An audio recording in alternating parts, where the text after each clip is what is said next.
I've seen quite a few YouTube videos on how amazing it is to travel New Zealand by campervan. I'm here to tell you the truth about campervanning New Zealand so that you can make the decision that's right for you. I'll give you the skinny on the Brits campervan that we rented and tell you how much it costs to rent this campervan. There were a lot of things that we really liked about campervanning in New Zealand. First, you have the freedom to go when you please. You can drive as far as you want, you can stop when you want, you can go to the bathroom when you want. If your campervan has a stove or a grill like ours did, you can prepare your own meals. Alternately, you can stay at holiday parks which have full kitchens.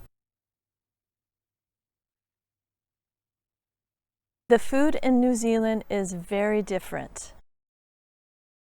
Eating out is very expensive. If you don't mind fast food and you miss home food, McDonald's is a safe bet. If you want to live on the edge, you can get a fried egg on your hamburger at McDonald's. On the other hand, you can purchase food from the grocery store and make things taste similar to home cooking. They seem to use a lot less salt in New Zealand. We just bought some seasoned salt and used that on everything. It seems like in New Zealand, things are very sweet, but not very savory. You can save a lot of money by not eating out.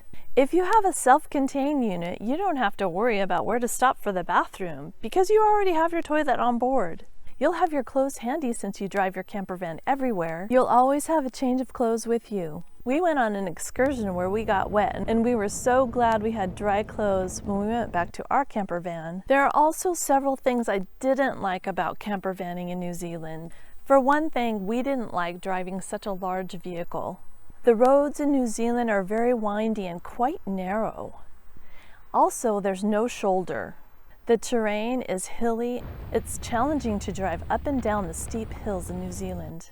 Driving on the left is a challenge at first. Left-hand drive, almost everything is exactly the opposite of the way that it is here in the United States. The van rental company should offer to take you on a test drive before you start your adventure. It's so easy to make a mistake initially and very scary. Cyclists are a challenge on the road because there is no shoulder and the road is very narrow. Plus, you have to navigate roundabouts and one-way bridges.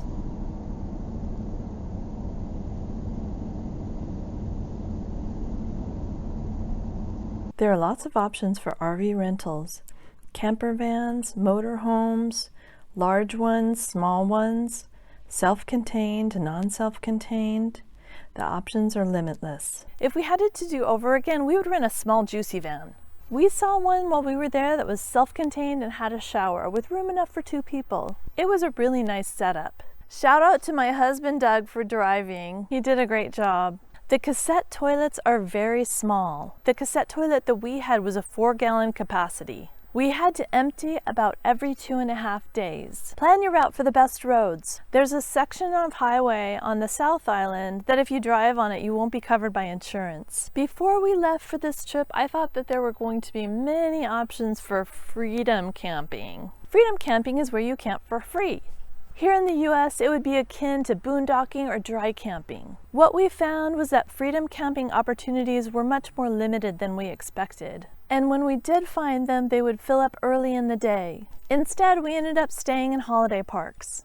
Most holiday parks have toilets, showers, a full kitchen, water, electrical hookups, a dump station, and a laundry room. Some holiday parks have much more. Some have play areas for kids, a TV room, a game room. It was just super convenient for us to stay at holiday parks because we moved nearly every single day. Some of our favorite holiday parks had a beach or hot springs for soaking. The nicest and most expensive holiday parks in New Zealand are top 10 holiday parks. My personal favorite was the top 10 holiday park at Hot Water Beach.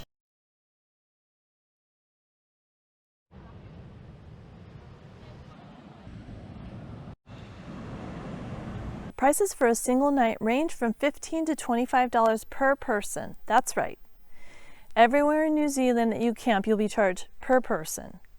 My least favorite holiday park was a parking lot in Wellington where we basically just had electrical and no other hookups and just a parking space. We stayed there because we could walk into town, which was really wonderful for seeing the sights and not having to drive that big camper van around in the city.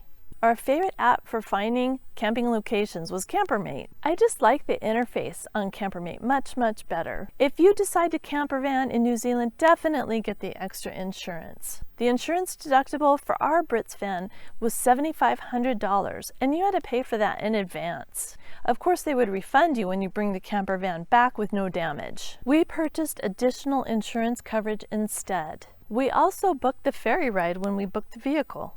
We purchased the Brits Inclusive Pack, which came with picnic tables and chairs, a crappy electric heater that didn't work, 1 gigabyte of Wi-Fi that lasted about 1 day, and the additional insurance. We booked the ferry from the South Island to the North Island when we made our reservation for the campervan. I would recommend that you do this if you have the opportunity because it's really convenient.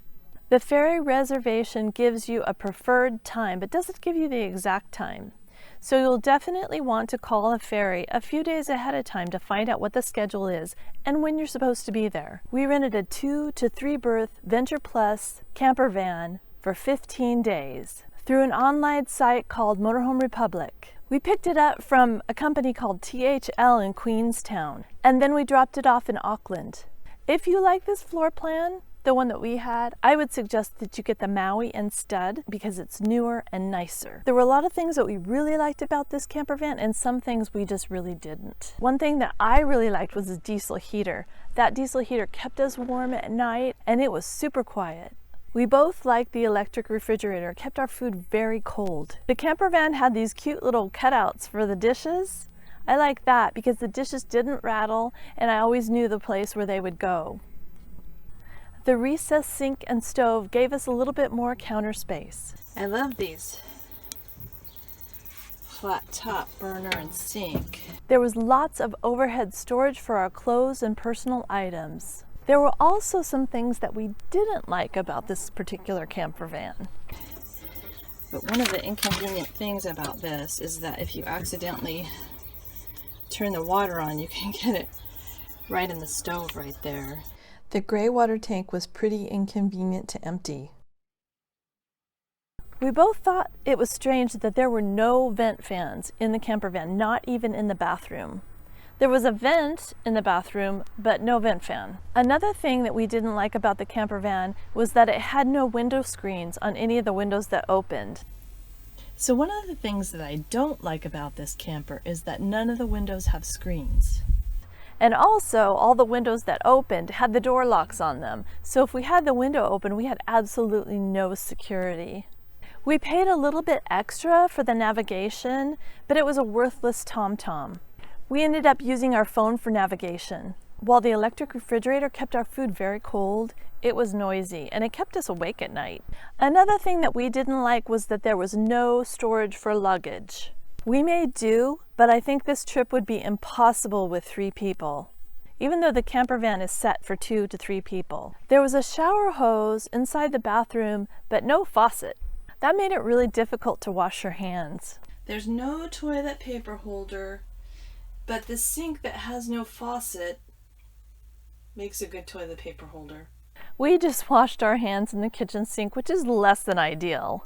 Because of the bathroom sink, we ended up brushing our teeth and washing our hands in the kitchen sink, which is kind of gross. We paid a total of $4,437 for our campervan, and that included the $378 for the ferry reservation. This is in US currency. At the time we traveled, the exchange rate was about 69 cents New Zealand to each American dollar.